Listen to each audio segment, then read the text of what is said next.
चीजें रहती है वे सभी पेट के अंदर रहती है माँ के। तो वहां से निकलने के लिए हम तरसते हैं और कहते हैं सुमरूंगा मैं नाम तुम्हारा,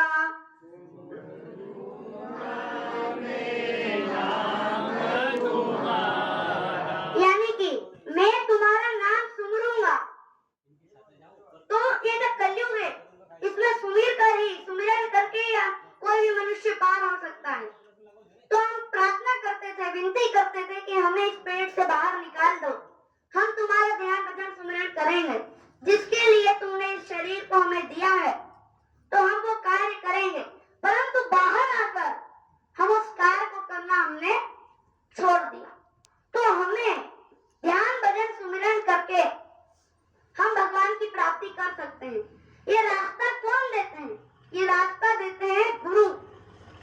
तो एक बार क्या होता है कि एक भिखारी रहता है, बहुत बूढ़ा हो चुका था, परंतु उसके मन में यह सोच थी, एक चाहत थी कि मैं वो एक बहुत बड़ा सम्राट बनना है, बहुत बड़ा राजा बनना है।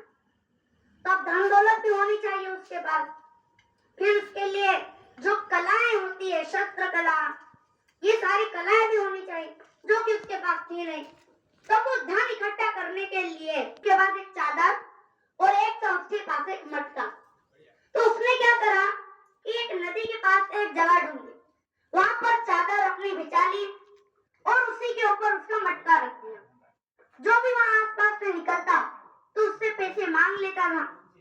तो अब एक दिन मृत्यु तो सबकी होनी है, सबकी मृत्यु होनी है। पत्थर जो रहता है वह पत्थर भी एक दिन टूटता है। पौधा जो रहता है वह पौधा अगर उगता है तो झड़ता है। आज कल परसों जब भी सूरज निकलता है तो वापस डूब जाता है। अब वो एक दिन के निकला फिर वापस डूब जाता है, वो अलग बात होती है, परंतु अगर सूरज निकलता है तो वापस डूबता है। इसी प्रकार भगवान ने मनुष्य शरीर दिया है तो वापस ले लेता है। हम जन्मे हैं तो वापस हमारा मरण होना ही है। तो अब एक दिन उस बूढ़े आदमी की मृत्यु हो गई। तो अब लोगों ने सोचा कि मृत्यु हो गई तो ये चादर और मटके का भी क्या काम। तो लोगों ने मटके को तो छोड़ दिया, पैसे जो थे आपस में बांट लिए, चादर जो था उस चादर को नदी में बहा दिया। बहुत खराब हो गई थी। क्यों? वो जो बूढ़ा आदमी था, भिखारी था, वो कुछ करता नहीं था, अगर साफ सुथरा बस बैठ जाता था चादर पर और भीख मांगता रहता था।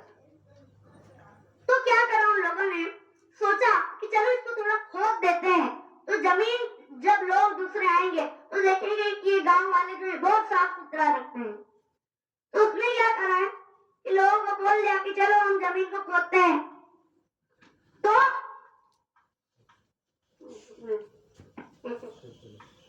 लोगों ने जमीन खोदना चालू कर दिया। जब थोड़ी सी जमीन खोदी तो उन्हें कुछ एक सोने का टुकड़ा मिला। फिर उन्होंने सोचा चलो और खोद देते हैं, हो सकता है कुछ और भी मिले।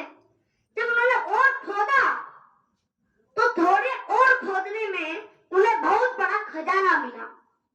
तो लोगों ने सोचा कि कितना ही आलसी आदमी होगा, कितना पागल तरह का आदमी होगा, अगर वो यहाँ पर थोड़ा खोद लेता तो ये अपने आप सम्राट बन पाता।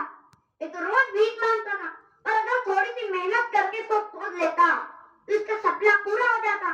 तुझे सम्राट बनना था तो सम्राट बन पाता।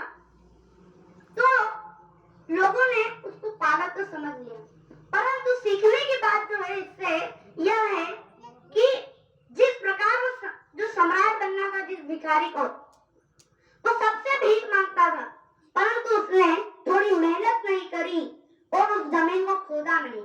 उसी प्रकार हम लोग जो है वो इस दुनिया की बाहरी चीजें जो रहती है उन बाहरी चीजों के लालच में फंस जाते हैं। बाहरी चीजों की जो लालच रहती है, बाहरी चीजों की चाहत रहती है हमारी, कोई सोना मिल जाए, बहुत धन दौलत मिल जाए, इन सारी चीजों में पड़े रहते हैं। बाकी हम अगर इस मनुष्य शरीर जो हमें मिला है उसके अर्थ को समझ जाए तो हम जो बहुत सागर से पार हो सकते हैं। अब शरीर का अर्थ समझ